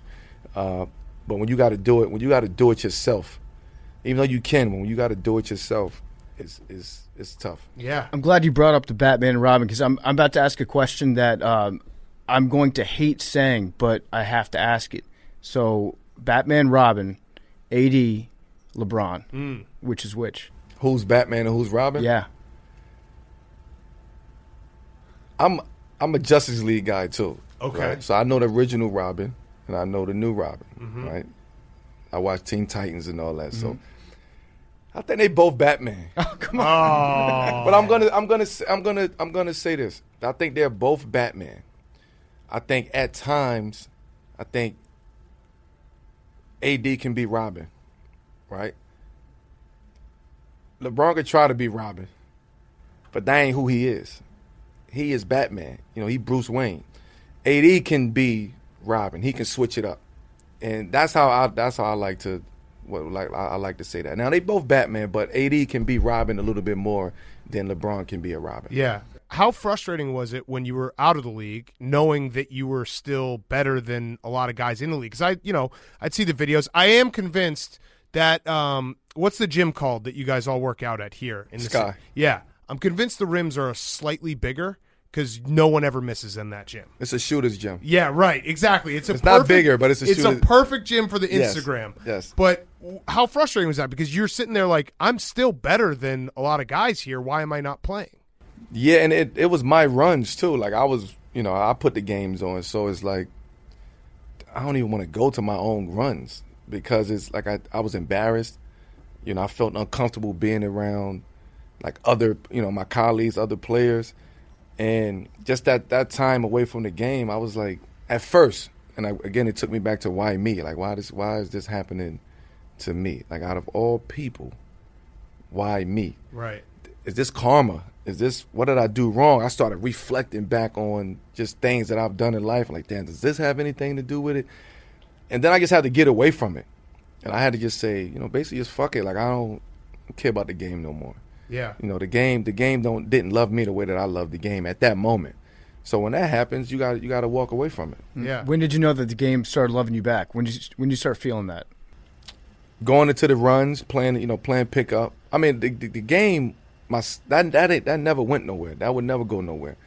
And then I started traveling with my son and his basketball team, and just being around family and kids, and having conversations with them, and them still looking at me and thinking like, man, you should be in the league, or you should be what's going on, and where we going at? We can't wait till you get back on the team, and who's that player? Why is that player? Like, it was a lot of that stuff. So they the kids really gave me that energy back. Yeah. I feel like that happens with artists, with athletes, with musicians, where it becomes, no matter how fun your job is, no matter how perfect people think that your life is, doing the same thing over and over, it'll have a grind on you. It has an effect on you after years and years. And when you see it from a different light, from like a kid's mind, it kind of reminds you of where you used to be when you were thinking about whether it's your art, your music, or your sport, and it kind of rekindles that a little bit in you. Well, it rekindled the fire, I can tell you that, because you start – it took me to say, okay,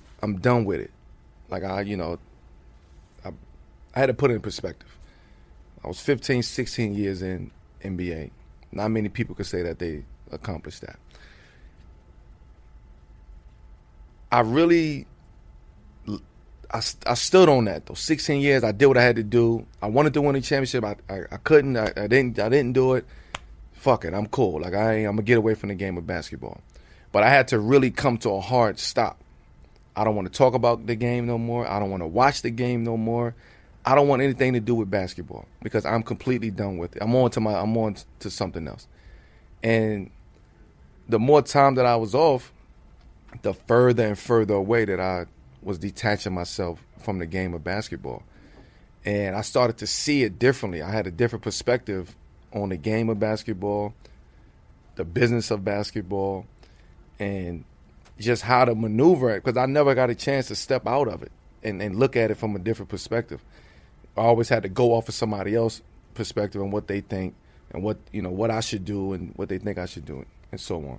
So when I got away from the game of basketball was really when my whole perspective on life changed. And I started really believing, like, basketball is not who you are. It's what you do, but it's not who you are. So don't allow yourself to be sulking on the couch. And you had 2-3 months to do that. Like, now it's time to put your big boy pants on, man up, stand up, and get to walking. And that was my mentality. Yeah. So you just mentioned something about how you kind of came to peace with the fact that you didn't win a title. Now you're on the Lakers. I can't come to peace with this one. Yeah, like odds on. I mean, I think it's either you or the Nets, odds on favorite to win the title. Right. Do you feel that pressure going in? Like, this is the best chance I have. Yeah, this. I mean, I don't feel the pressure. I embrace whatever is happening. I know what's at stake. But I know, like I said, I know it's at stake. Right. Like, I'm not naive to that, but I don't feel the pressure right now, and I don't feel pressure. I get anxious. I lose sleep. I think you're describing pressure. Wait, but so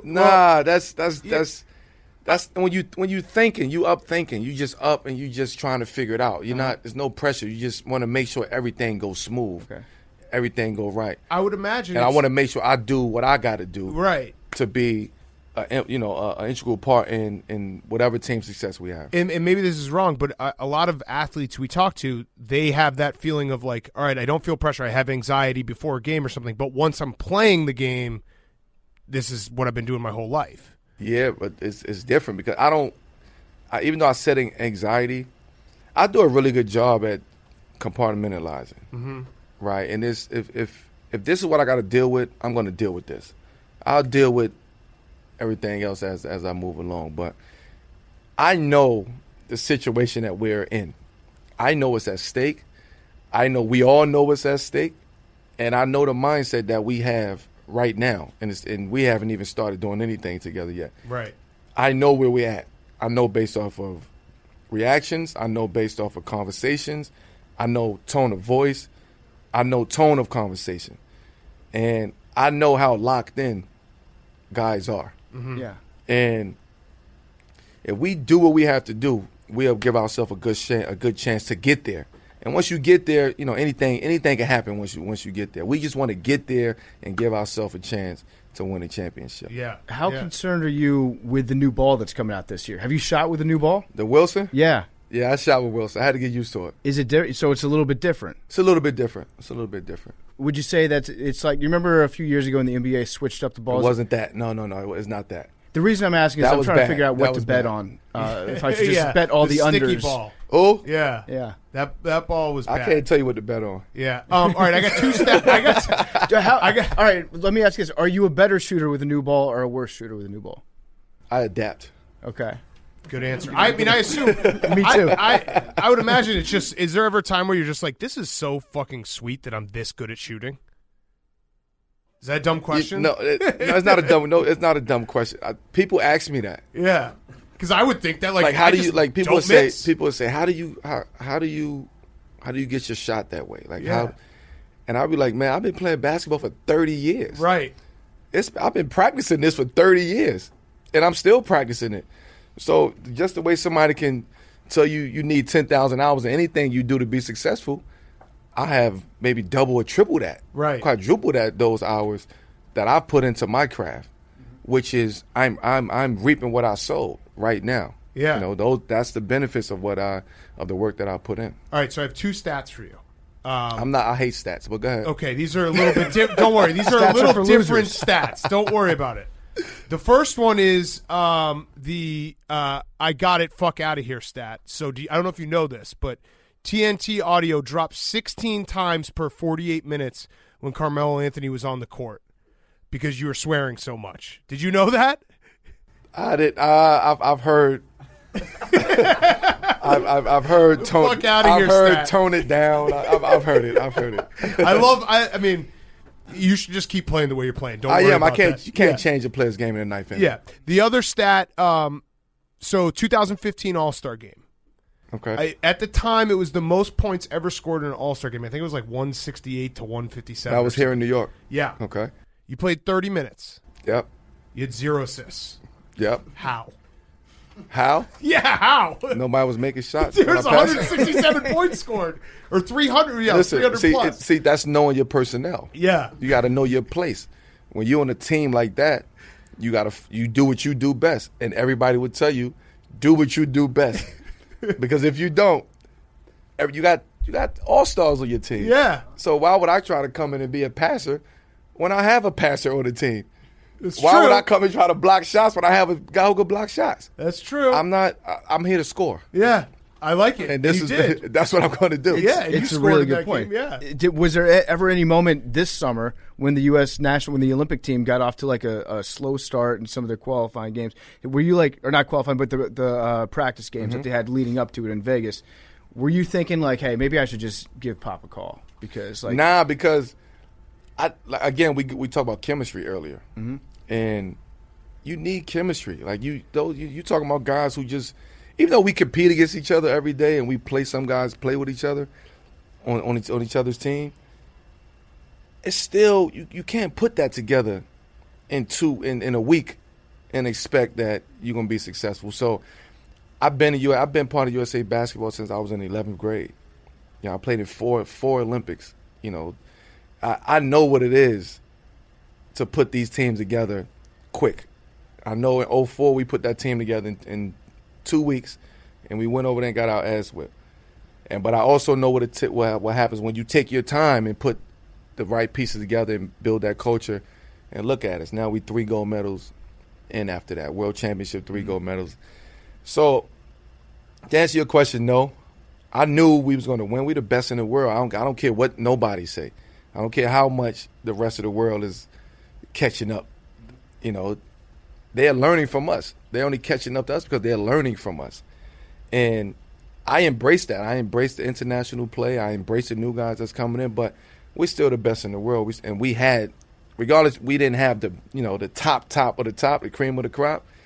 But we still, those guys are top of the top. Yeah. And what they do. So I knew they would get it. I knew they would get it together. I never had no doubt. What is it about the international game specifically that makes you such an awesome player? You are Captain America for the United States team. Is it just like you've had the experience? You just said yourself like you've been a part of USA basketball for so long, or is there something specific about the game? I can adapt.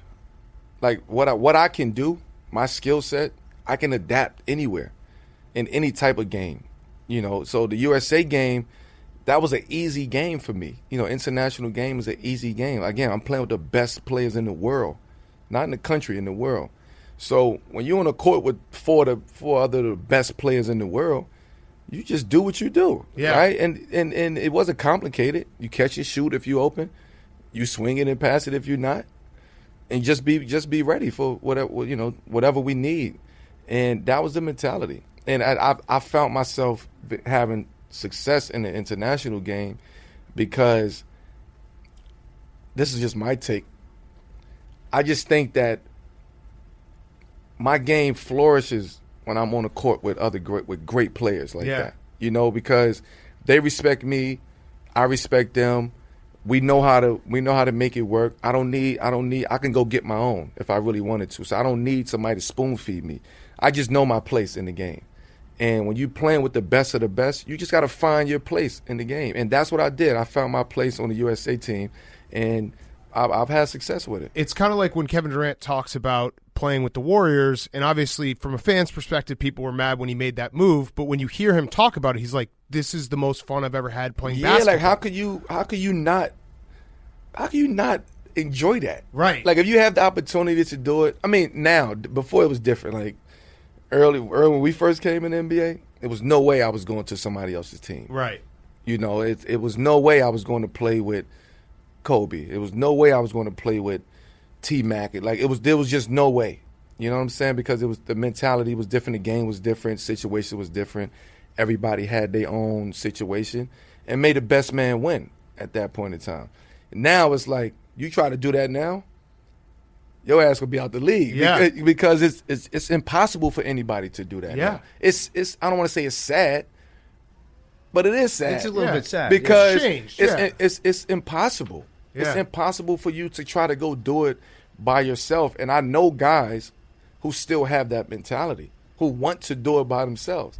It's just impossible to do. The problem with that is it wears you down over the years if that's your mentality that you stick with for forever. Because unless you're the top of the top, unless you're the one that's winning multiple rings, you're going to have that chip on your shoulder, and pretty soon that chip's going to be a boulder, and it's going to just kind of like drag you down mentally. That's when the pressure comes on. Yeah. When it's just you feel weighed down, you feel bogged down, you feel like no matter what you do, it's just not going to be enough. And you're not speaking about anyone specifically who still acts like that, like someone maybe you were a teammate with last year or anything. No. No, okay, all right, got it. Who you referring to? CJ McCollum. Dame is, everyone's like, hey, Dame, go somewhere else. And it's like, the thing is, people don't know Dame, right? And Dame don't speak. Dame quiet. Dame is in Portland. Dame doing his own thing. Dame chilling. And the minute that he says something, it's like, oh, he went out. Oh, he want to leave. Oh, he want to do this. Oh, he want to. But nobody speaking to him. Yeah. So I know him. So I understand what's going on with him and how he's thinking. Now we'll have these man-to-man conversations, and I tell him, look, you got to take care of yourself at the end of the day. I've been in your situation. I'm not telling you to leave. I'm just telling you to whatever you need, whatever you want, whatever you feel like will get you to a ring, then you have to make that happen. Yeah. And it's not about being disrespectful. It's not about, going in there kicking down the door saying it. No, you go in there, you handle your business the way that you handle your business, and you go from there. And if it don't work, it don't work. It's life. You know, people move on in life. Yeah. So we have a couple minutes left. I have a last question that I'm going to ask you about your memoir, Where Tomorrows Aren't Promised, a memoir of survival and hope. But I have one before I do my last question about the book. I have the toughest question you're going to ever get in your press tour, and I'm sorry that I have to ask this. The banana boat. What about it? Not getting invited on it. Was that the worst moment of your career? No, it was a great moment of my career. You dodged a bullet? I dodged a bullet. You got left out. You got left out. You know what? I didn't get left out, though. I didn't get left out. They was already down there, and I was meeting them. Oh, this sounds like someone was getting left out. But keep going. Yep. I had just flew in. Right. And we were like taxiing to the boat. Right. And they were already in the water doing water sports. Right. So as I see them as I'm going to the boat on the banana boat. And I'm just like, what is this? And they're like, come on. I'm like, no, I'm not getting on that shit. I'm not. You were invited. You turned it down. You were invited on the banana boat. Informally, it was like it was a hand wave. Like, come on, it was that. I want to know what a formal invitation to the banana boat looks like now. Formal invitation, yo. This is the plan. We get on the banana boat. Yeah, we'll wait for you to land. Right, and then we'll get you on the banana boat. Send you a calendar invite. Yeah, right. That's a formal invite. If you had been on the boat, I wouldn't have been on it. I wouldn't have been. You wouldn't? No, but I wouldn't have been on it. I wouldn't have got on it. But and I don't like using but. With that being said, I am an extension. I am a banana boat family. Like we are, you know what I'm saying? Like and they got on me one time. Uh-huh. Man, why you keep saying you ain't a banana boat? Like, all right, man, fuck it. I'm on a banana. I'm part of the banana boat, man. Fuck it. I wasn't on it. Like, you keep arguing, you keep fighting it. I'm part of the banana. You give off banana boat vibes. Yeah. Which is you're honorary banana boat give member. banana boat vibes. It's a compliment. We recreated the picture. Yeah. With you guys? Yeah, and Ryan Russillo. So he's a bodybuilder. Yeah. Okay. Yeah. So, well, you know, I just wish you had been on the banana boat. That's all. I felt bad. I was like, where's Melo? You know what? I know everybody wish I was on that banana boat. Because that's the picture everybody wants. Yes. The other picture is cool. It's so They funny. want to see Melo on that banana boat. Yes. I listen, wouldn't give y'all the time. Actually, All right, I let's think do it's this. perfect the way it is. Let's do this, though. If you win a title this year, I think you got to get on the banana boat. I think Hell you got to no. recreate the banana. No, if you win a title, you get on the banana boat. No, hell no. Why? Then what does it matter? You've done everything. Your entire career, you've done literally everything. Yeah, Except the except banana boat. Yeah. Right. Mm-hmm. So I'm good. you win the title, get on the banana boat. I ain't gonna be thinking about Promise a me banana boat if I win a title. It's the last mountain to climb. That's all you got left now. I won't be thinking about that if I win. All right, no. What's going to happen is you're going to win a ring. You're going to go on vacation with the fellas, and you're going to be drunk. And a banana boat's just That's the gonna happen. worst time to get a banana boat. It's just going to happen to be next to a banana boat, and you guys are all going to look at each other and be like, Yup. "Are we doing this again? We're getting the band back together." Hell no. I'm gonna tell you that right now. Hell Oh, no. man. Go ahead. I have one more visual aid I'd like to show you real quick. I just want to get your take on this picture. It went viral a couple months ago. It's you and Buddy Boeheim. Is that wild or My what? guy. That's wild. Is that wild? Yeah, that's wild. Because then he was in the NCAA tournament. Yeah, Right. that was wild. Wild. It was wild. I agree. That's because then it's wild that he took them. How deep did they go? They went to Where'd they go? Sweet 16? 16. Elite Eight? Yeah. Wild. And Wild now the other Boeheim's on the team too. Yeah. Jimmy. Jimmy came Yeah. back. Yeah. Yep. So wild. Just wild stuff. Just Yeah. wanted to point that out.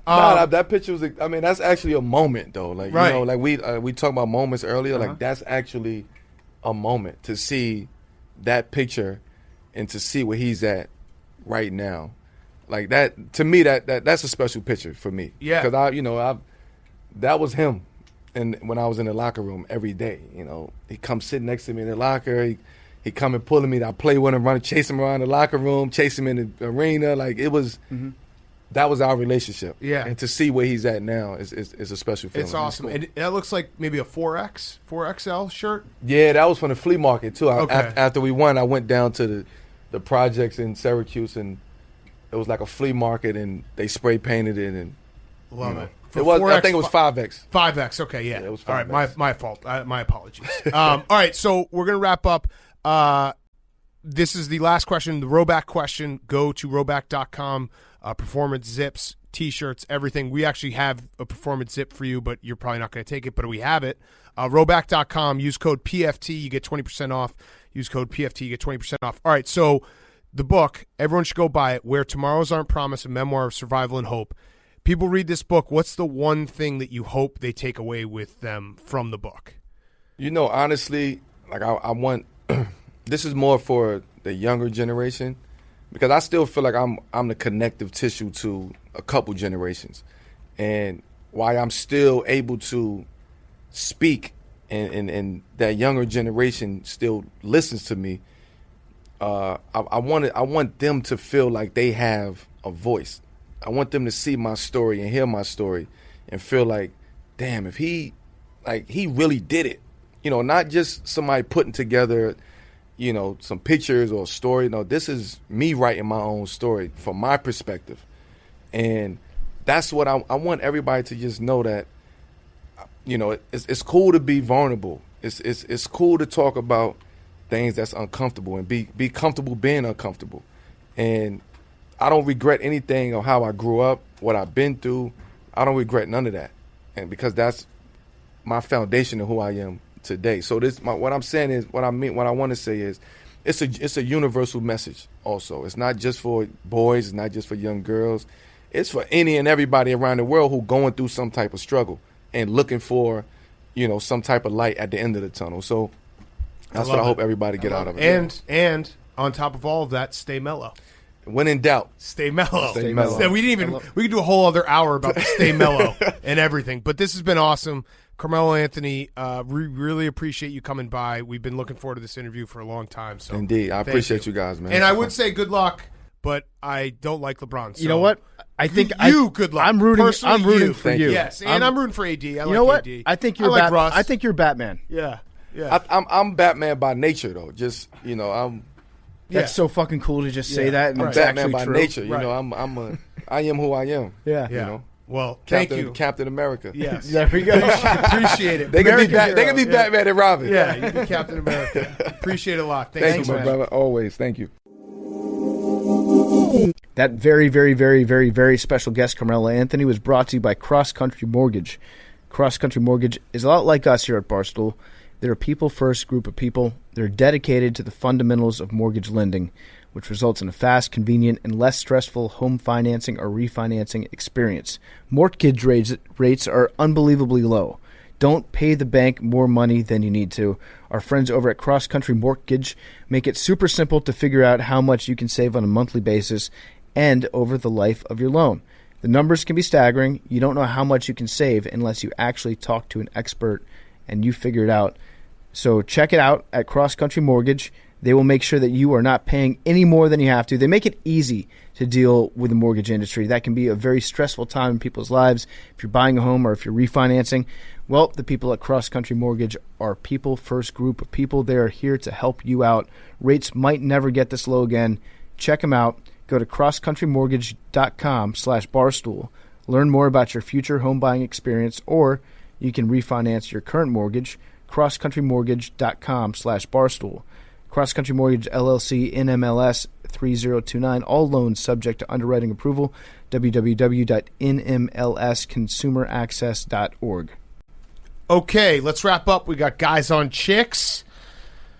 Henry, we're back. I want to say real quick before we get to Guys on Chicks, terrible news today. R.I.P. Norm Macdonald. Yes. Maybe the greatest, one of my favorite comedians of all time. It was kind of crazy. After the news came out on Twitter, you could just hear people in the office pulling up various routines of his and listening to them on their phones or their computers. And it made me happy to hear that stuff, because Norm's jokes, there's something about Norm that makes him just a uniquely talented voice in a very crowded field. He's one of those guys that it's very rare to see, but he made other comedians laugh so hard. And when you see that, you're like, oh, okay, so this guy, that's funny to a different level, because it's not just making, regular Joes and audience members laugh. It's making some of the funniest people. He's the funniest guy in a room full of comedians. Yeah. So, yeah. R.I.P. for sure. All right, Guys on Chicks. Is using the fan app or real fan for white noise beta? It sounds like you're trying to drown out your thoughts so that you can go to sleep. Big Cat recently said overthinking is beta. What? Addison Rae recently said overthinking is hot. What? So Okay. are you? The question is, are you guys Case using? settled. Are you guys using the fan app because you're trying to drown out your brain? Yes, absolutely. I use it just because it's I don't know. We live in New York City. A fucking trash truck can come by at 4 a.m. and just start throwing shit into the back. I don't want to be woken up by that shit. They start construction. There is no rules with construction in New York City. No. The fan app it's still confusing to me because I've tried listening to it. Well, it's just a fan. I don't. The fan app. Yeah, I know. It's just a fan. I don't on find your commute? I don't find What's anything confusing about it? I don't find anything soothing about it. It's white noise. It misses that part of my brain. White noise is not soothing to me for whatever reason. It's really just because I live in New York City and I don't want to deal with anything that could wake me up in the middle of the night. Guys, What's up? please help a sister out. Oh. What is the deal with a chick seeing you pee? My husband and I are very comfortable with each other. He's been on the business end of 2 births, helped me pull stitches out of my hey nanny Whoa. after our daughter was born. Okay. And yet, if I come too close while he's peeing, he literally freaks. I think he's worried I won't want to give him head if I see pee physically exit the same hole. Ha ha ha ha ha ha.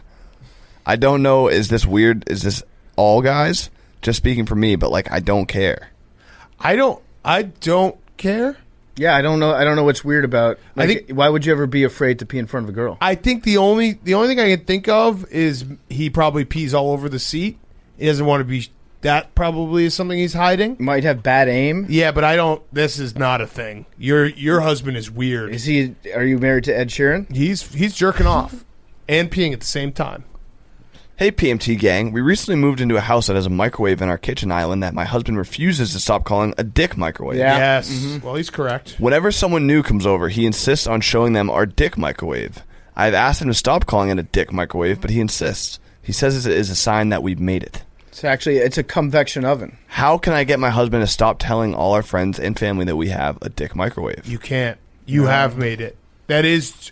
We were so stupid to not realize that is truly the sign of, like, being financially secure is having a dick microwave. Yeah, as many things as you can have in your house at penis level. Yeah. There's something, like, subliminal about that. The only way that you can get him to stop calling it a dick microwave, if you call it a dick microwave before he has a chance to. Mm-hmm. So when you're giving the tour, you jump in and you're like, that's the dick microwave. And if he hears you say that enough, he'll just stop doing it. Or you could... I don't think that's true. You could store your dildos in the dick microwave. He would probably stop talking about it then. You're like, what?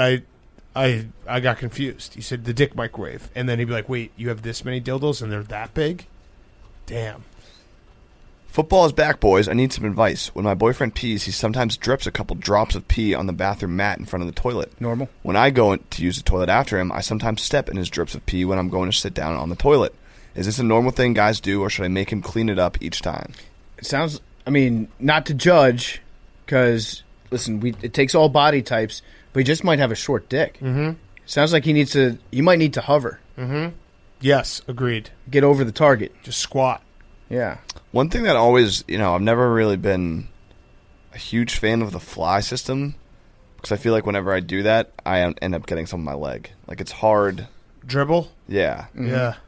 It's hard to get it all out unless you really, go over the pain. I agree. It's like childish. I feel like this is something children do, but it's like I've had bad experiences with the fly. I've been having some issues because my son likes to walk in while I'm peeing, and he likes to close the toilet. He doesn't know when I'm about to be done. He doesn't know there's something that comes after, like, how you pee, and then there's that last, like, all right, it's actually a lot of pee. He goaltends. Yeah. He fucking just shuts it right on me, and then I just pee all over the place. Hello, this is a chick. I would like to know what your impression of girls who went to beauty school instead of college are. Honestly, not sure if there's a topic for these or if they're just random. Anyways, don't talk shit because I'm in beauty school. Okay. Why would we talk shit about beauty school? I have no problem with beauty school. Although there is a very specific type of girl I think about when I think about beauty school. It might be localized to my hometown, but everybody that I know that went to beauty school ended up having the worst hair and makeup of all time. Oh. I don't know why. They do a great job on other people, but they always have like a giant highlighted stripe through their hair. I got no problem with beauty school. Come on. That keeps the world going round. Honest living. What do you learn in beauty school? Just makeup and hair, and is that it? Waxing? Yeah. I think a lot of hair, nails. I mean, if you're ever trying to give yourself a haircut, it's not like super easy. So I respect all barbers, beauty school, all that stuff.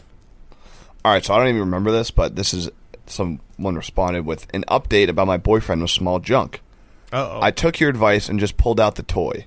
It did not go over well. Oh, no. We gave that advice? He immediately got mad and was asking why I needed it. No. Didn't have the heart to tell him the truth, so he stormed out.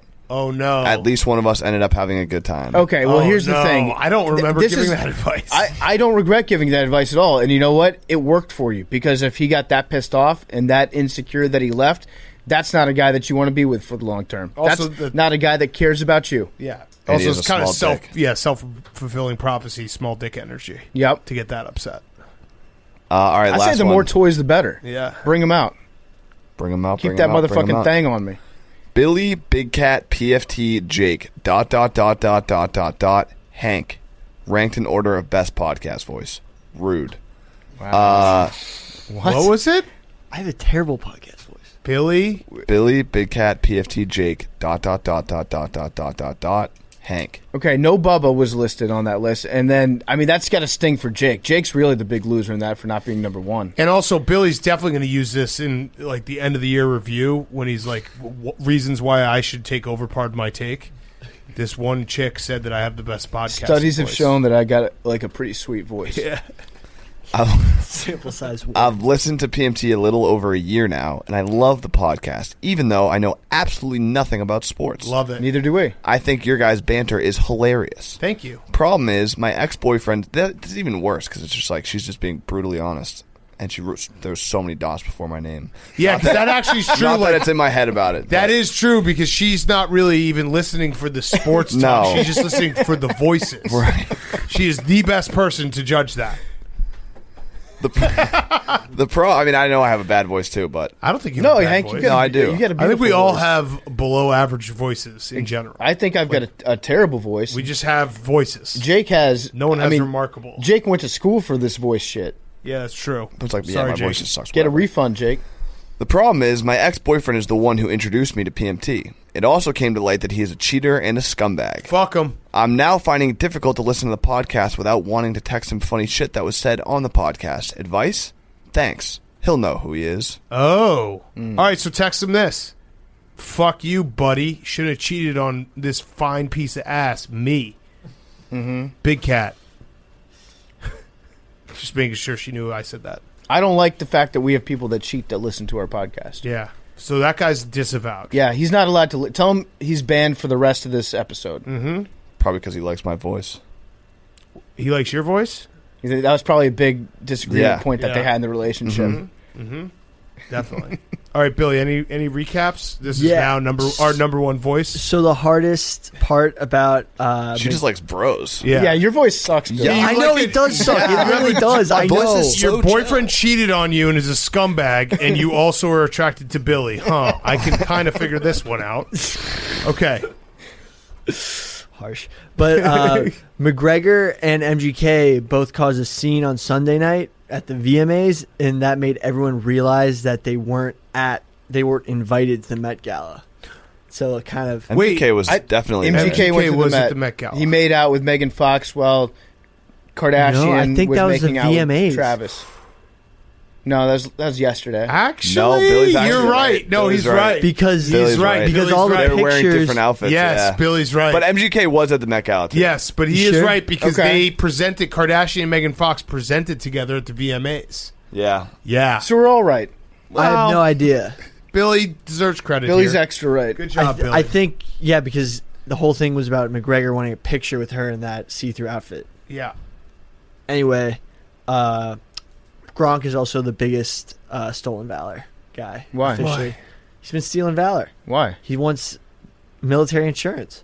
USAA? Yeah, he stole. He ruined the joke because he's actually trying to get insurance. Is he on USAA? He's been trying. I actually think if you win a Super Bowl, you should be allowed to get into USAA. What is he doing?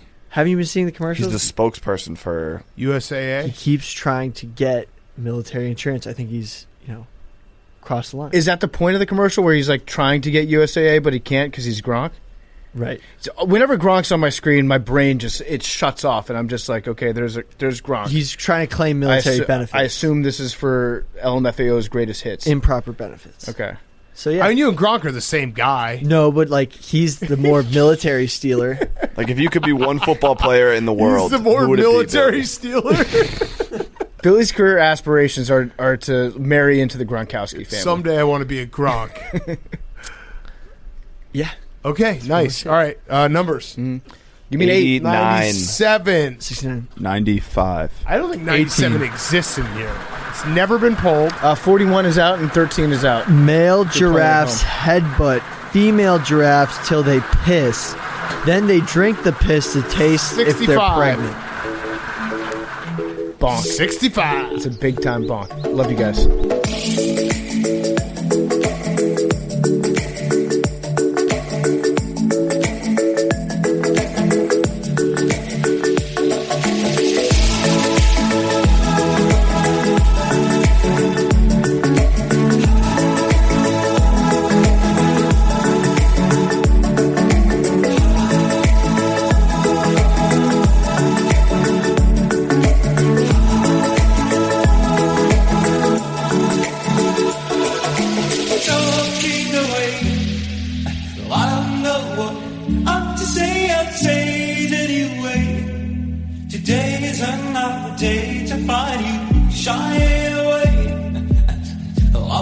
for your love, okay? Take on me. Take on me.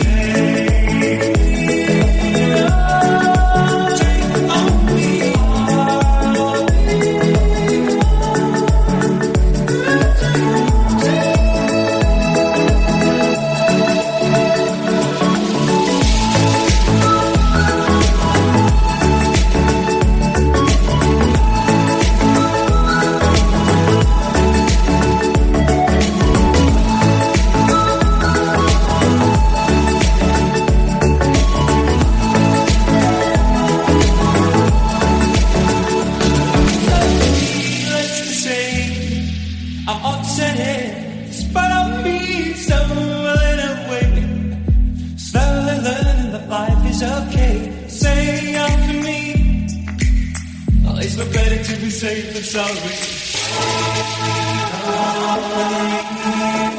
Take on me.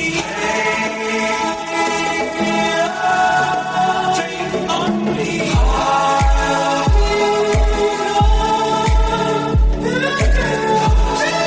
It's Pardon My Take, presented by Barstool Sports.